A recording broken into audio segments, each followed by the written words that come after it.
Hello, everyone. Today, I had the distinct pleasure of sitting down to talk with Troy Fontaine, a local businessman who owns Downtown Books of downtown Dothan, Alabama.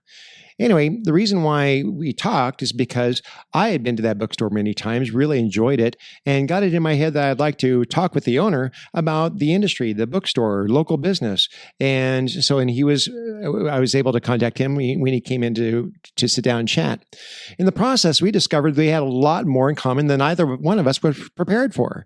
We have common backgrounds in seminary, ministry. We have shared loves for literacy and seeing Christians that are going to be active in their communities. Well, it turned out to be a very delightful conversation. And so I hope you'll join us on this journey, and hopefully you're blessed by it too.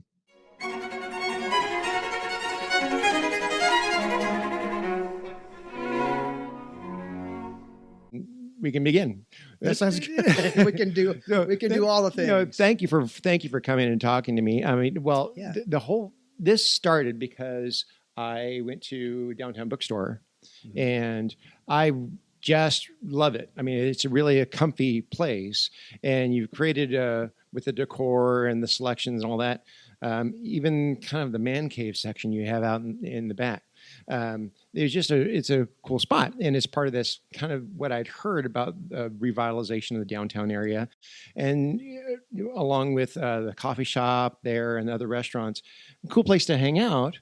And Mayor Saliba was in here. He was one of my guests here, and we was talking about the attempts to kind of revitalize downtown and try to make it so that it's more. Cities naturally kind of lose their commercial center of gravity. That's right. And in this case, a lot of this is moving out Montgomery Highway, right? Kind of to the northwest. But you don't want to lose downtown because that's where, a lot of city employees, a lot of city services, and you don't want to lose. You don't want to just cede the ground and just escape. Just give up. Right. And so the strategy of trying to make it a good place to hang out, I loved the bookstore because. That and the coffee shop, they really go together. They there. do. In fact, that's why we don't have a coffee shop in the bookstore. Right. Is because they're there. So, well, they go together, and it seemed like a good pairing. But I liked how you set that up, especially upstairs with all the kids area, the kids books, and I really want to call attention to it. But that's why, who was I spoke to who was working there? gosh, so we have about five or I six can't remember. folks. Was it an older lady, younger lady? Younger, yeah. See, there's Madison, there's AK, Presley. I didn't get her. Unfortunately, I didn't get her name at the time. But I was so happy that she was willing to give you my card because I want to promote the local business if I can. Well, I love bookstores. I love bookstores. You had described me as the patron saint of late bloomers because I didn't read my first full book until well out of high school. I mean, I absolutely was not a reader. And then nor am I, really? Strangely enough. Now my library at home is something my wife complains about. Right. It's like, what? When we move, why do you need all this? But so I love hanging out in bookstores. I think that's a wonderful spot. But I wanted to kind of get the story of how that came to be. And one, it's not your full-time gig. Not at all. Right. But you're the owner of this. So that's something you decided above and beyond what you do with the Wiregrass Foundation, that you wanted to start a bookstore there.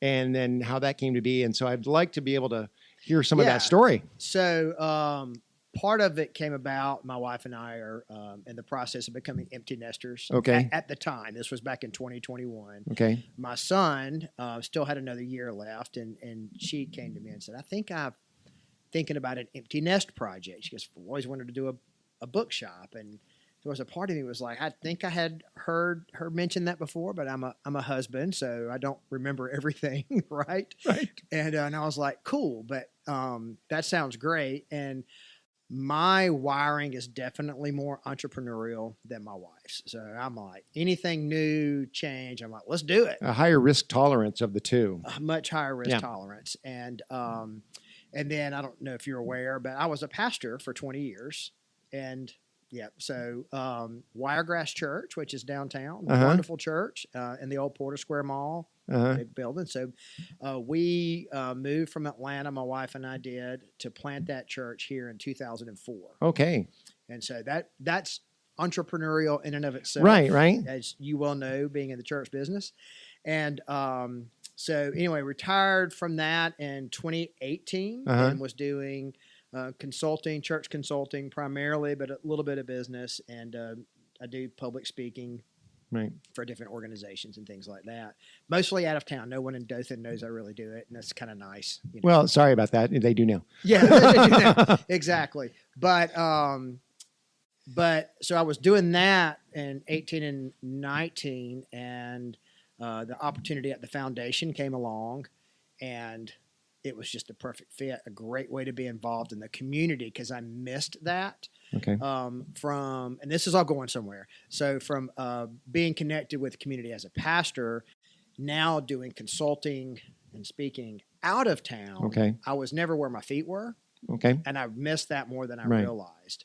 And so the opportunity to work at the foundation came about, and it has been amazing. I love it more than I ever thought I would. It's a fantastic organization, an incredible board of directors I get to work for. So it's really been a good fit, and really almost reconnected us and reengaged us on a hyper level Okay. back into the community.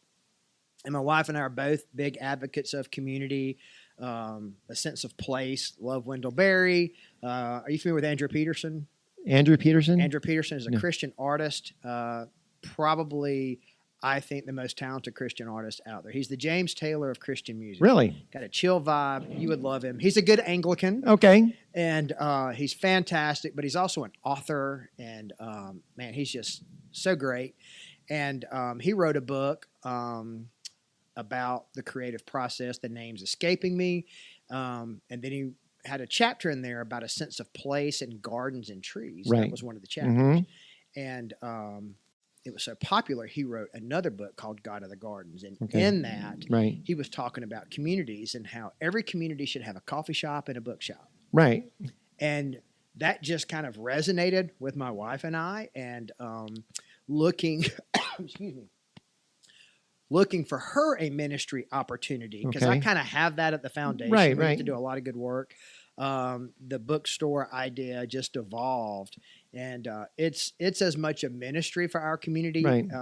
Trust me, if you want to get rich, don't open a bookshop. No. Right. It is definitely a ministry.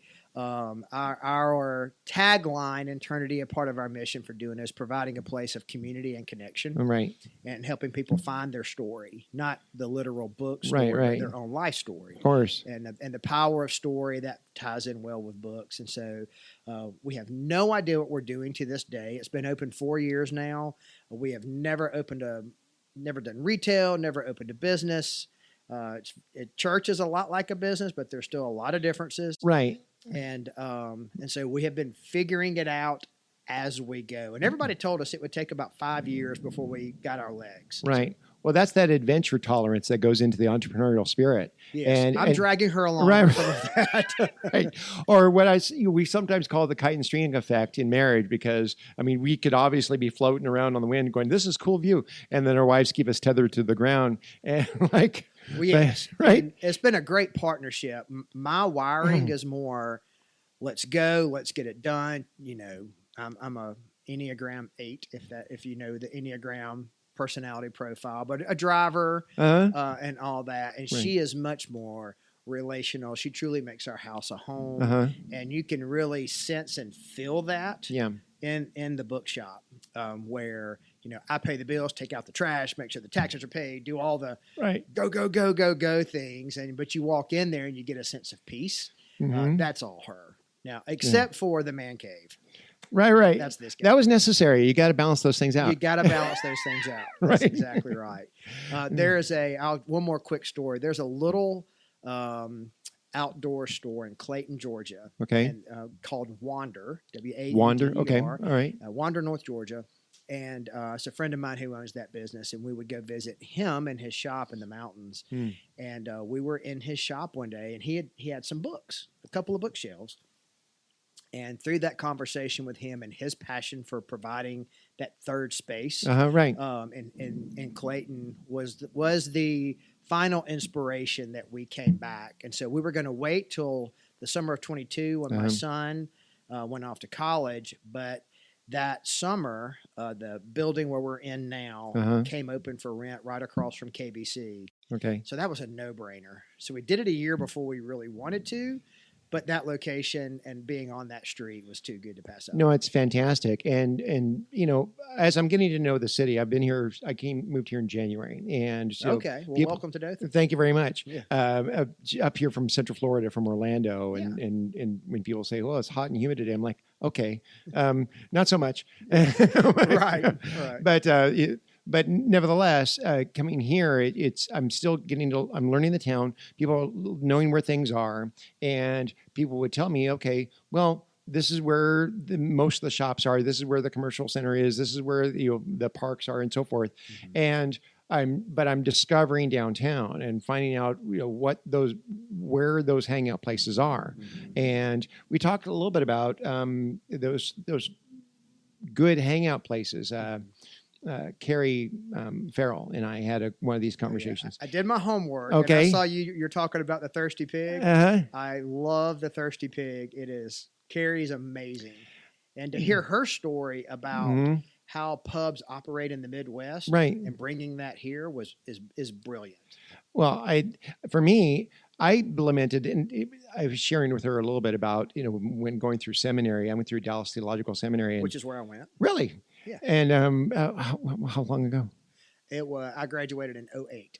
I graduated in 2009.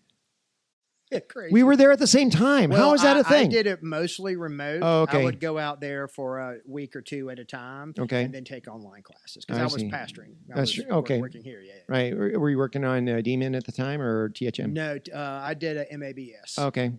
Yeah. So I was there from 03 to 04 to 09. And so THM, and then love Dallas. And I really did like it. But my ecclesiology prof was Glenn Kreider. I don't know if you remember him. Love Dr. Kreider. And the reason why I had him is because there were students at the time that would take a different theology course from a different professor because they can get a broader view.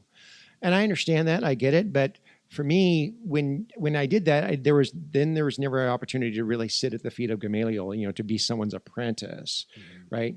And so I took my first class, ST 101 with Glenn Kreider, and he so annoyed me with his constant pop culture references and so much YouTube. And I'm like, and what I did was that first class I took with him, he helped identify big gaping holes in the way in which I was applying theology, because I'm very much internally constituted to find the ivory tower comfortable.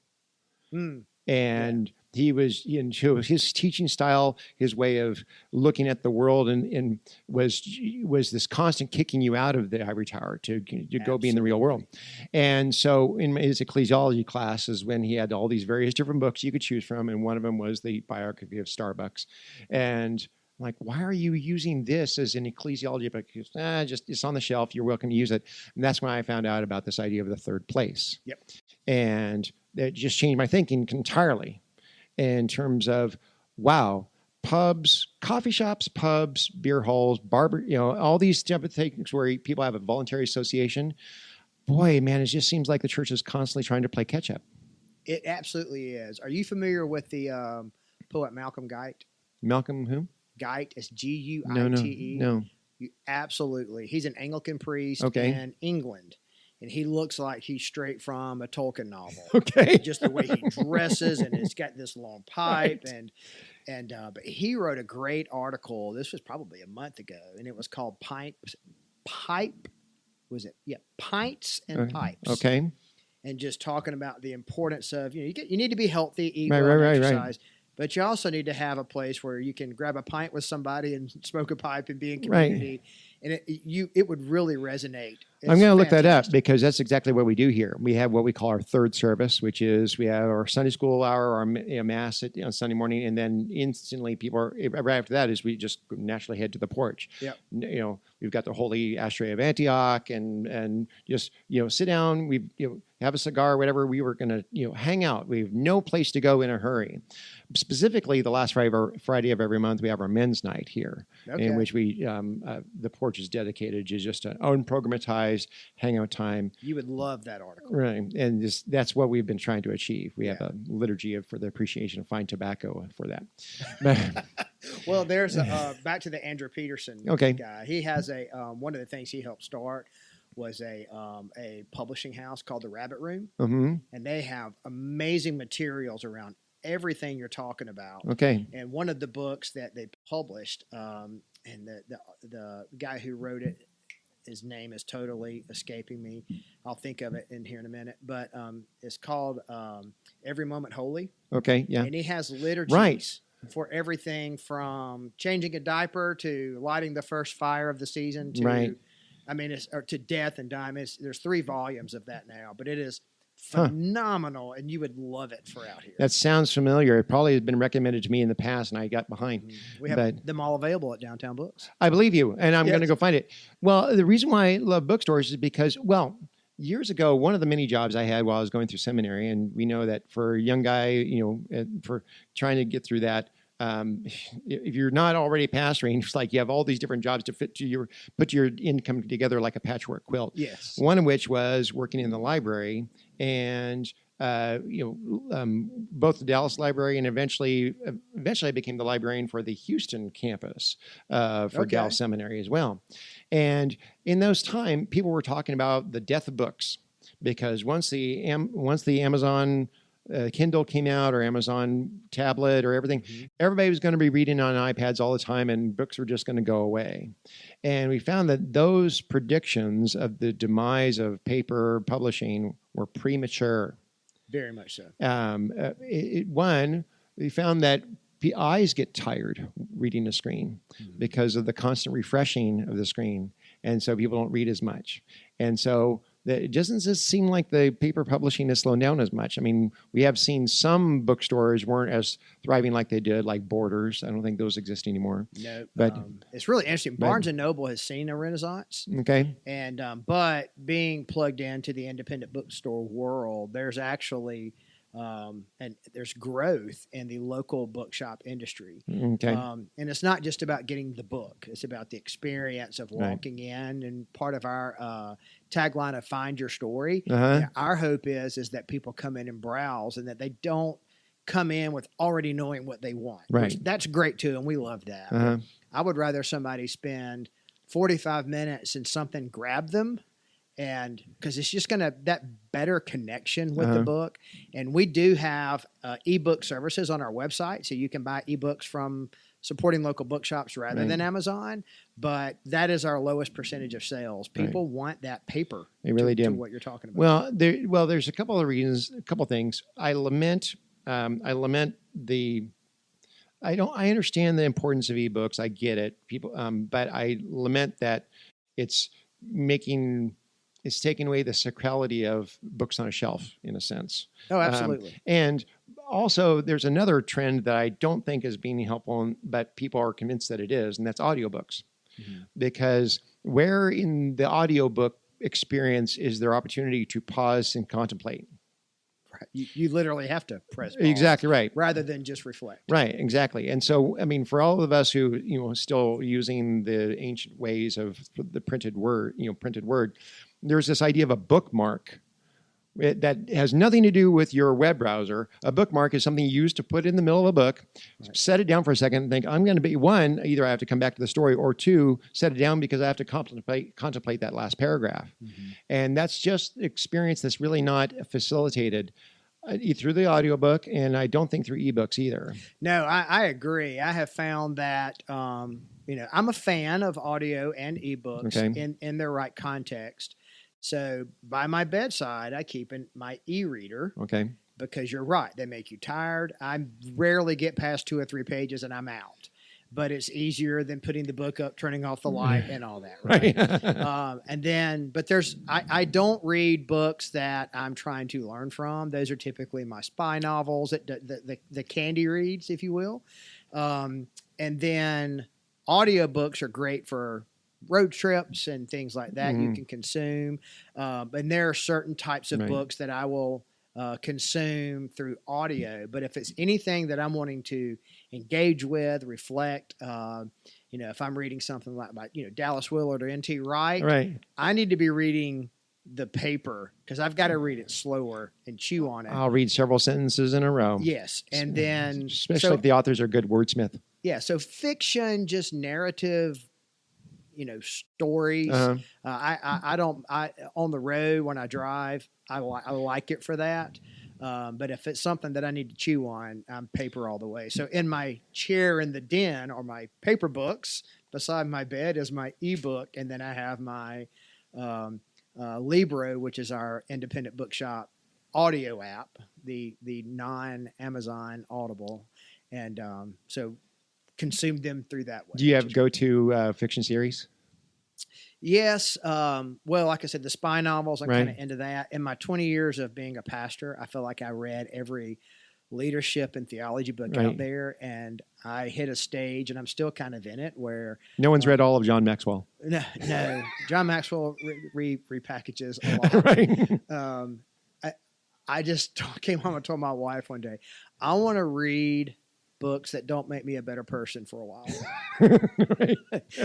But what I have found, and just now being in the business, so to speak, and just reading the research about the importance of books, that especially in men, reading fiction increases empathy and increases patience just by reading fictional novels.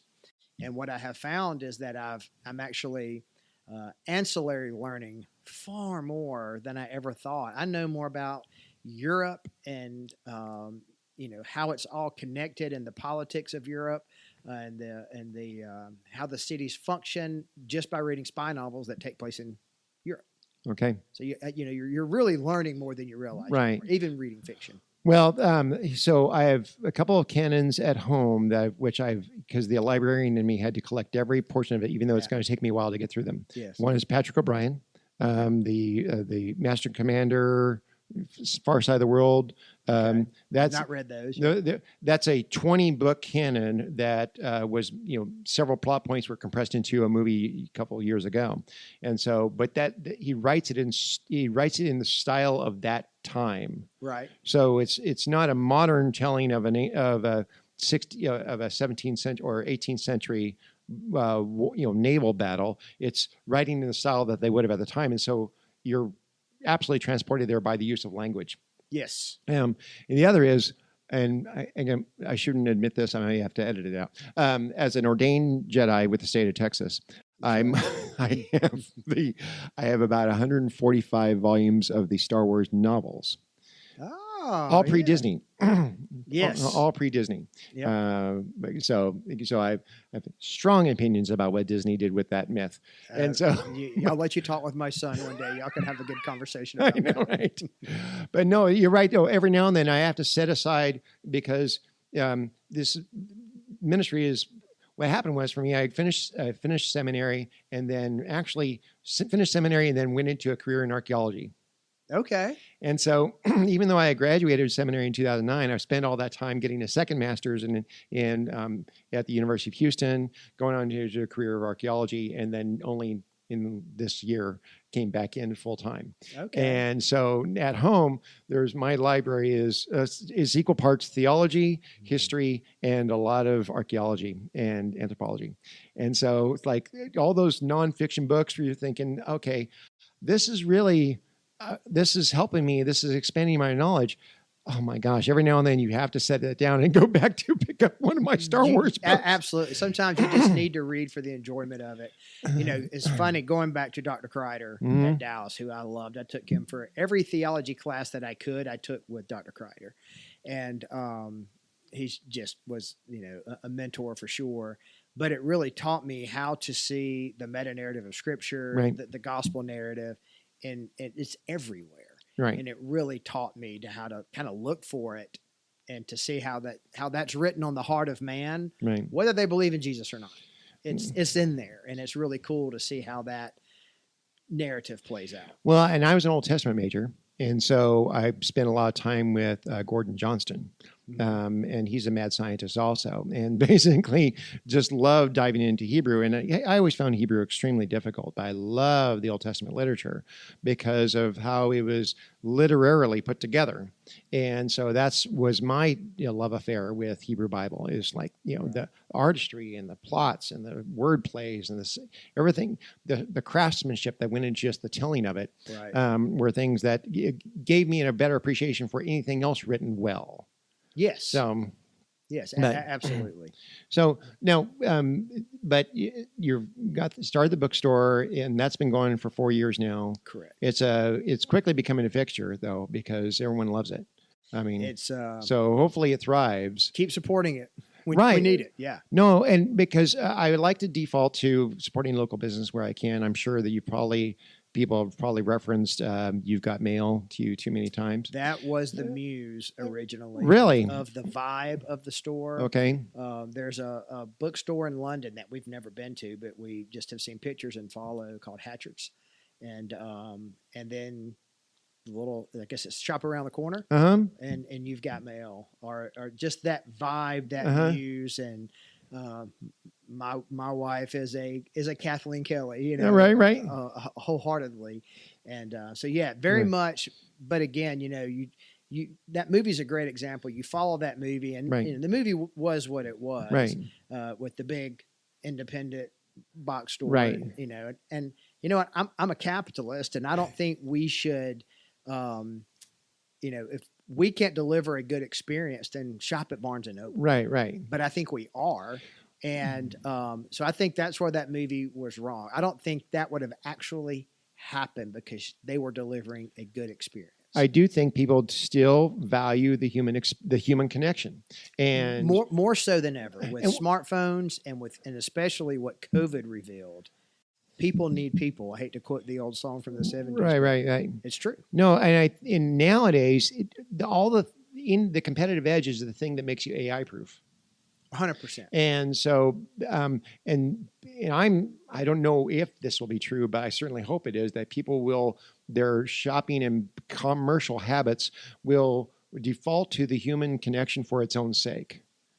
This is superior to that because humans are doing it versus machines and so forth. And no doubt there is, I'm sure you've heard of the loneliness epidemic. Oh gosh, yes. And I am just like every other Gen Xer who's dealing with aging parents. And, I did this with my mom and dad, and I'm now understanding I don't do as much of this, but I'm like, Mom, we need to get all your bills set up where they pay automatically, so you don't have to go to the bank and get your groceries delivered, so you don't have to go to the grocery store. Right.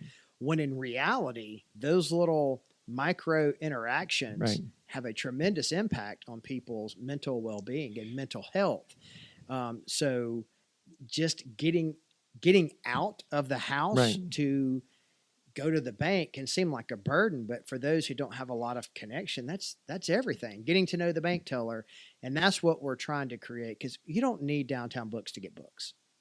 You don't need any store. Everything can be delivered at your door, but we're losing the human connection.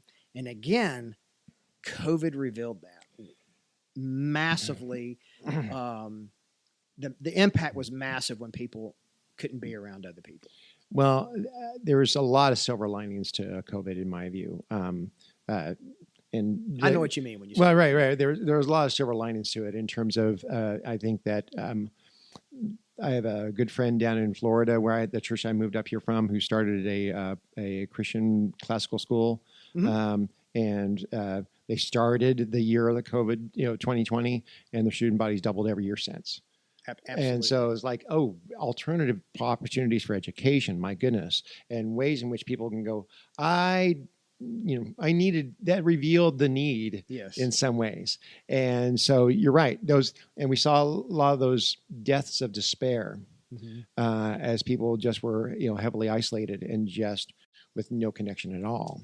It's massive. And so we, you can almost tell. And I don't work the bookshop a lot. I go a lot on Uh-huh. Saturdays because I have another job. Right. But you can almost tell when somebody walks through the door that those who just need, Yeah. a hello, a conversation. And it's usually just a 2 or 3 minute banter as they're, oh, Right. this is cool, or they'll ask a question and you have conversations, and it just and I forget the researcher, it wasn't Barna, and they talked about the importance of, again, those micro conversations Right. on mental health is massive. Oh gosh. I think about, there's something of a correlation between being the most neurotic society that's ever existed, and the proliferation of the counseling and psychiatric industry, along with all the different psychotropic things that are prescribed and so forth.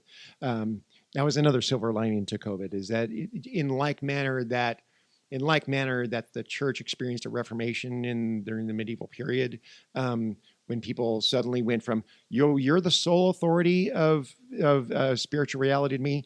Now you're one of the sources I consult. That's right. Especially as the proliferation of the Bible, people could read it. Good old Somewhat Gutenberg. disintegrating. Some would argue somewhat disintegrating to the church, but necessary. A necessary moment where you had to go, okay, the church needed to have that moment where they're like, okay, we can't just sit back and now just assume everyone trusts us. Exactly. Everything we do, we have to constantly be demonstrating that what we're doing is based upon the scriptures and based upon that standardized revelation that everyone has access to.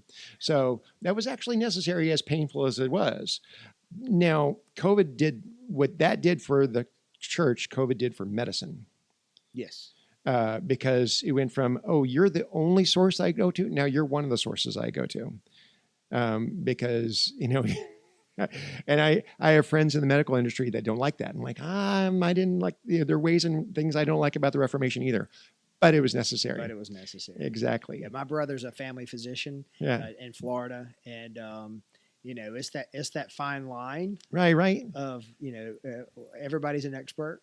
Yeah. And so, right.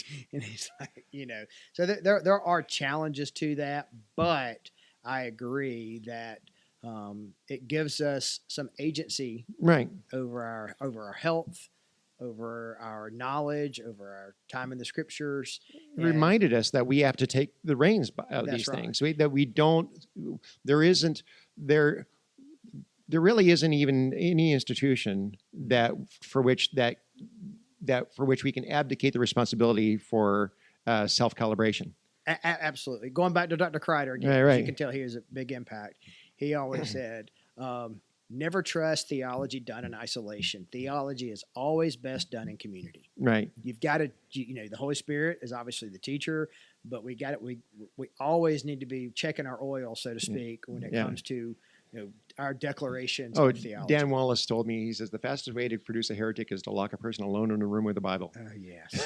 And those people go, I don't need the church. I stay home and read my Bible, just me and God. Like whatever.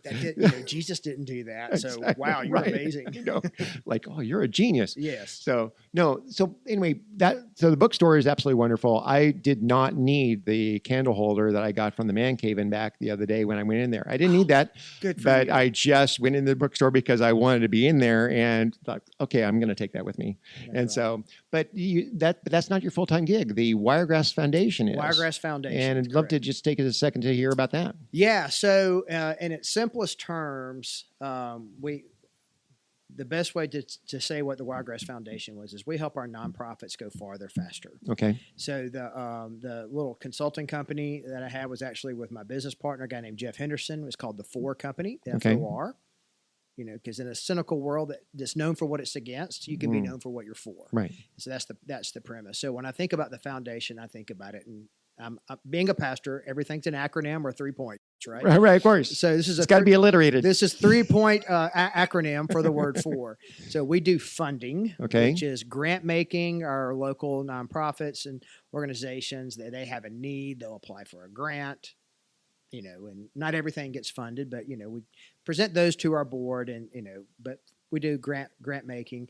We also do what we call direct charitable funding, which is our term for it, but it's where we see needs in the community and we can address those pretty nimbly for the most part. We have a facility here in Dothan called the Wiregrass Public Safety Center. It's a $25 million facility that trains fire and police. And Okay. we have the best police force and I would say the best fire department in the country, and they have the best training in the world. I mean, we're probably top 3 training facilities in the entire world. Really? Right here in Dothan. Oh, goodness. And which is phenomenal. We helped fund the majority of the new library constructions in Westgate and downtown. Okay. We've done a senior housing project, 2 phases of that. If you ever go to the Forever Wild Trails, the bridge system. I love those. We funded the bridge system. It's my favorite trails to run. For that. And shout out to Mike Schmitz for helping make that happen, which is a phenomenal. I met him at the Buffalo Wild Wings one night. Yeah, super guy. We were both watching the Alabama-Auburn basketball game. Yeah. And we just struck up a conversation, and it wasn't until late, after we'd been sitting there for an hour, when he finally revealed, "Oh yeah, I've been previously was the mayor of Dothan." I'm like, "Oh, okay, thank you." He's just, I just think the world of Mike. He doesn't do everything right, neither does any of us, but I'll be dog. The man puts his money and efforts where his mouth is. So things like that. What else big have we done? Everything going on downtown. Okay. We're a big funder with all of that. Okay. With the arts organizations, the new park, the Opera House, playing a role in all that. So we like to go into an area where there's opportunities and help be a catalyst to make this happen. So that's our funding. Organizational development is probably, I think, the most impactful thing we do. We have a program called Cap Connect where we provide management, leadership, and organizational training and develop for our nonprofits. All right. They don't have the resources to do what they do and get all this training and resources. We provide high-level executive coaching for the executive directors of our organizations, because our theory is we're going to invest in them, let's help make them the best they can be. Okay. So that's a phenomenal program. Cindy Bedsole works with us at the foundation. She runs that program. It's phenomenal. And then the R would be relationships. Okay. And the relationships, which is a lot of my job, is being out in the community, seeing what's out there, and looking for opportunities where we can have an impact, make a difference, rather than just assuming what we think needs to happen. Get to know people, get to know the organizations. Right. We're doing a program this weekend, which is why I'm a little dressed down today, called the Dothan Alumni Cohort, which is a program where we target 25 to 35-year-olds who grew up in Dothan, who moved off. Okay. We bring them back, or those young professionals who live in the community and haven't quite gotten connected. We do them in cohorts of 20 to 25, and we select one of our nonprofits and help use this think tank of young people to address a problem that the nonprofit is addressed, that they have. Okay. So they come in, present, here's our problem, y'all work on it, and then our foundation gives them a $5,000 grant to implement whatever these young people come up with.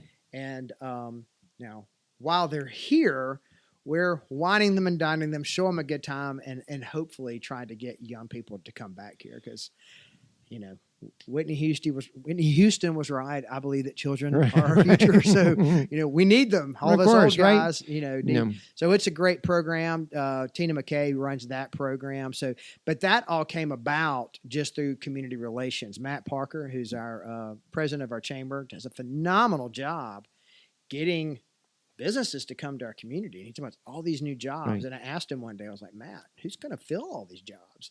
And he laughed and said, it's not my job. No. And he does a great job with that too, in workforce development. But I just thought, that's a community need we have. So right. Let's do a program to address that. So through relationships in the community, it helps us identify needs where we can step in, rather than us just assuming we know better. Right. Well, that's very much in line with, I've been I'm back in ministry full time, but I've been preaching and teaching for years. I still teach at the University of Houston online classes. And one of the things I constantly has been a theme of mine is Orthodox Christian activism. Oftentimes when people talk about Christian activism, sometimes that gets relegated over to those who are focusing solely on social justice, and it doesn't resemble anything Christian anymore. And I thought, no. We unfortunately, many abdicated the responsibility, retreating from the world and becoming kind of like M. Night Shyamalan's Village. If The Village, if you ever saw that movie, it's like this retreating away from everything, just trying to stay the frozen chosen. And that's a bad response, though. I mean, you're moving away. You're stepping back from a world that's supposed to be filled with the image of God, in a sense. Roger wrote a book called The Benedict Option that Right. that same issue. Mm-hmm. And I know that for many people, the Benedict option was very attractive. And I remember specifically talking to many, feeling that was the way that was going. And unfortunately, though, those type of optimism versus pessimism sometimes can go up and down based upon how conservative Christians feel like the election went for them. And I'm thinking, but that ought not to be so. Your mission is consistent regardless of who's in whatever office at the time.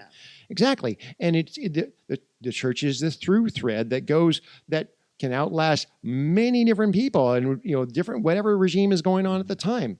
I read a book. I'm working on it. I have to set it down for a time. Starting with the women of the catacombs, and it was how these women of the Russian Orthodox Church outlasted the Soviet government. And they're like, we can outlast you.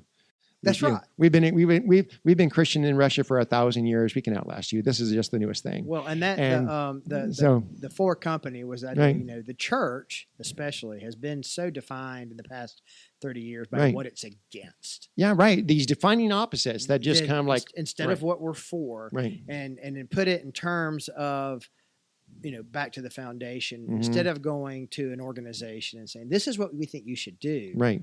We come in and form the relationship and say, how can we help? You actually listen.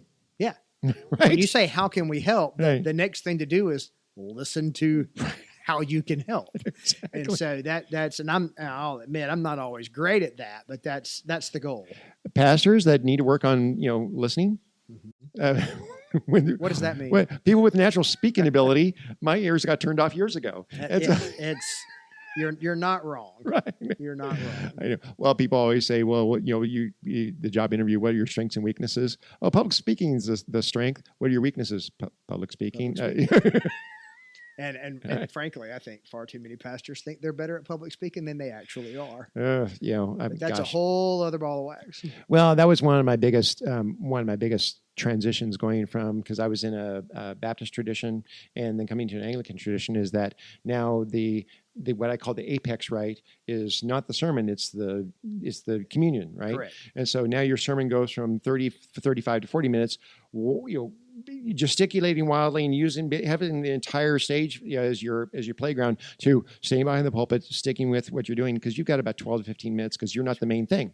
And that was a big adjustment. No, I was in the Baptist tradition, and the church that I led, we were a quote unquote, rock and roll non-denominational church.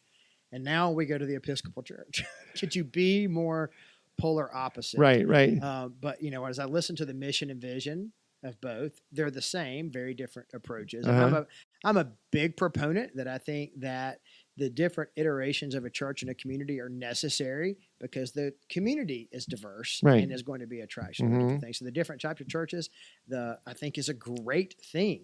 Okay. And but now that I'm not leading one, I get to kind of go to what I enjoy, right, rather than what I need to do. Right. That makes sense. But still, though, I think that's it's a great positive trend, though, to see people of faith that are making that positive impact, not just retreating, but actually are Absolutely. going, because a Christian ought to be about things that make the world actually a little bit better, rather than just kind of hanging out until on the reservation until Jesus comes back someday. Yeah, and it's an old saying, and it's a bit trite, but I don't even remember who said it to give them credit, but it's always preach the gospel, and if necessary, use words. Yeah, I think that's often attributed to St. Francis of Assisi. Yeah. And so you're right. And what I learned, I was a fire chaplain for 17 years, and so near Dallas, Houston, and in Orlando, I was chaplain for fire departments, and a lot of my ministry philosophy was shaped by the fire service. Just spending all that time riding the apparatus, being with them on calls, doing what I do with them. And what we learned was that this idea of ministry of presence. It's a big deal. And ministry of presence is there is so much, probably vast majority of the time, your ministry is not anything you say. It's the fact that you are there. My wife's mentor, a lady named Kathy Randall in Tuscaloosa, Alabama, phenomenal woman. her saying that just resonates with our families. You can fake love, but you can't fake showing up. Right.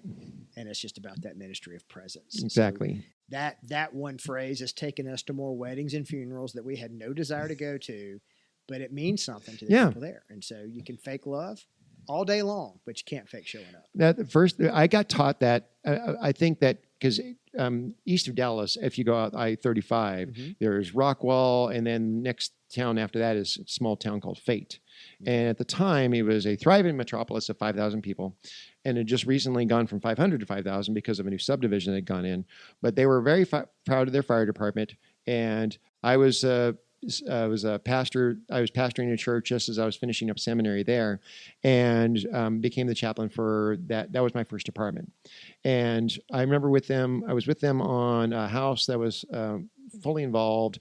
The family were able to get the family out, rescue, salvage quite a bit of the house, but it was, they're going to either major reconstruction. Point is that when we got back for the station and everyone was taking their gear off and kind of calming down, they said, "Whew, boy, that was a tough one. Glad God was with us on that call."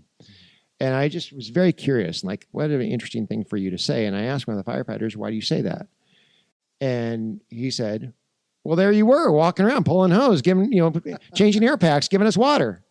And he just was like, duh. Their God's man was walking around doing stuff. And so they interpreted that as God's presence on the call. I'm like, you don't know me. You don't, come on. Well, it's the hands and feet of Christ. I'm not the godly man. You're thinking like, shut up, dude. We know why you're there. You're representing, and they're what you're representing. And as a result, that's the ministry of presence. That's so great. And I learned that was probably one of my best seminary classes, even though it wasn't a seminary class. No doubt. Because I learned, it was kind of in my view, kind of a sacramental view of ministry. Things that are humanly done that can't be just me spoken or written and so forth. Exactly. And so the touching someone on the shoulder, being around with them, just being in their space, sitting there with people for a long time, and they're like, "Oh, chap, you knew exactly what to say." I'm like, "I didn't say anything." So boy, all those years of seminary, so I learned how to shut up. That was my big lesson. So again, so hard. Oh gosh, I know, but that's probably one of the big things that kind of moved me toward the context I'm in now, because I learned, okay, that was kind of that sacramental view of interacting with people and ministering that is a lot less about what I can exegete. That's right. And it's much more so about what you embody. Yes. And, this is probably, I would assume it's true for you as well. And Dallas is a stellar biblical education. Oh, you can always tell a Dallas man, but you can't tell him much. Exactly right. Right. Yes. So it is stellar, but I went from knowing what I knew, going to Dallas, and I felt like that the scriptures went from black and white to high def. Right. And ever since then, I felt like I'm getting dumber every day because I realized things that I was sure about for so many years are like, oh, wow, other people think differently, and that's okay. Now, the central tenets of our faith are more sure than ever. Right. But the ancillary things, I'm like, oh, gosh, I used to go to the mat on that. How dumb was I to do that? Age is a humbling thing. Well, providentially, I just graduated and found myself kind of without a tradition at the time. But a good friend of mine was studying to be a priest in the Anglican Church in North Dallas, and so that's where I visited Church of the Holy Communion up in North Dallas, and so that's how I began where I am now. Yeah. But nevertheless, it was. I think you're right though. Well, I do not know who this quote originates with, but it's like the idea of people don't care what you know until they know how much you care. Yes. And your presence typically communicates that more than anything else. That's exactly right.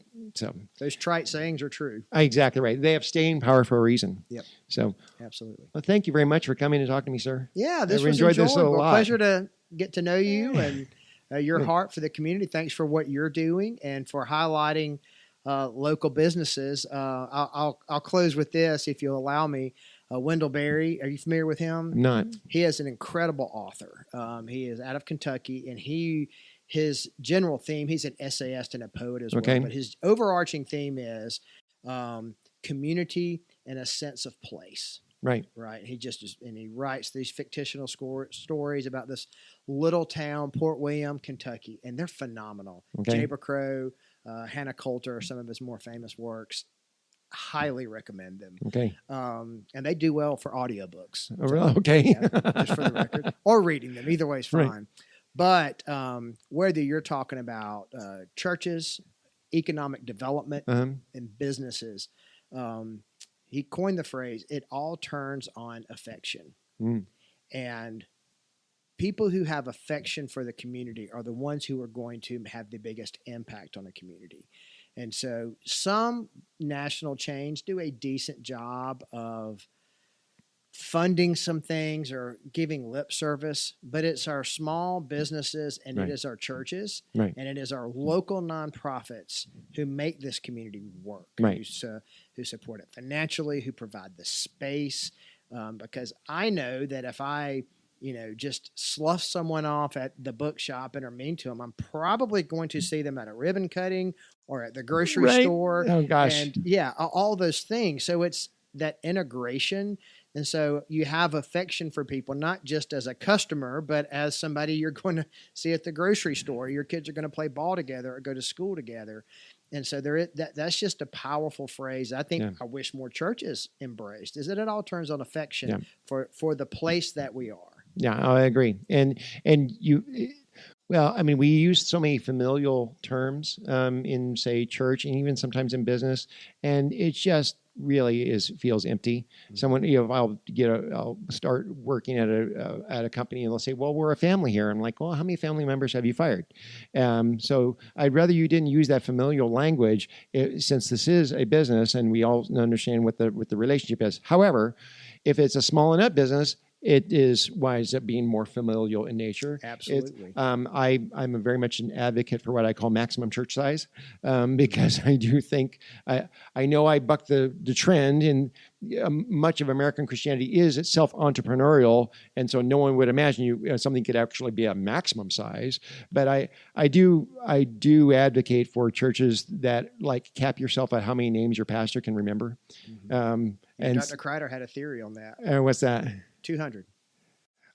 Somewhere between 150 and 200, yeah. Yep, because sure particularly in a sacramental setting like this, where you are communing people. And so it makes a difference. I do. The church I led at Wiregrass had the privilege of leading. It's still going great. Yeah. Powell Grisham's the pastor now, phenomenal guy. But, at our peak, we were in a month, how people don't go every Sunday. We were probably around 2,000 people. And I will still have people come up to me, and I haven't been the lead pastor there since 2017, 2018. Right. And this is 2025. Do the math, 7-8 years. I will still have people come up to me in a restaurant and go, "Hey, Pastor Troy." And I was like, first, don't call me Pastor Troy. I'm just Troy. But they're like, "I'm so sorry I wasn't there Sunday." I'm like, well, get with the program, buddy. I'll let them off the hook and go, "Hey, don't worry about it. I wasn't either. It's okay." 8 years ago should have been the time to worry about that. But, so I do think there's power in larger churches and some of the things that they can do. But I agree. Dr. Kreider, he would kind of grin and nod, and he tolerated this little group of us that went through his classes together. But being on this side of it, I'm kind of like, okay, there's a lot of wisdom in that side. I think that may have been one of the, because like you, I took all of my theology classes with him just because, like I said, he annoyed me enough that I felt like he really was identifying gaping holes in my practical theology, and what he really infected me with that idea of well, how did Starbucks take over the world? By having small coffee shops on every corner in a town. That's exactly right. And it's like, so for me, I came up going, if I could wave a magic wand, do I want a 4,000 member church in the community? Do I want 4,000 member churches? And so, I can't wave a magic wand, but it's like, what do I consider to be the ideal? That's right. And so people go, well, do we have enough pastors for that? Well, we need to make them. We need to inspire our young men to want to, see a proliferation of churches. That's exactly right. And, but, I don't go to the mat on that. Right. I do think different churches have different roles in the community. And, that's Right, why we right. need the body of Christ. Of course. Of Yep. course. Thank you again, sir. Really, Absolutely. really a pleasure. Pleasure. as Appreciate it. well.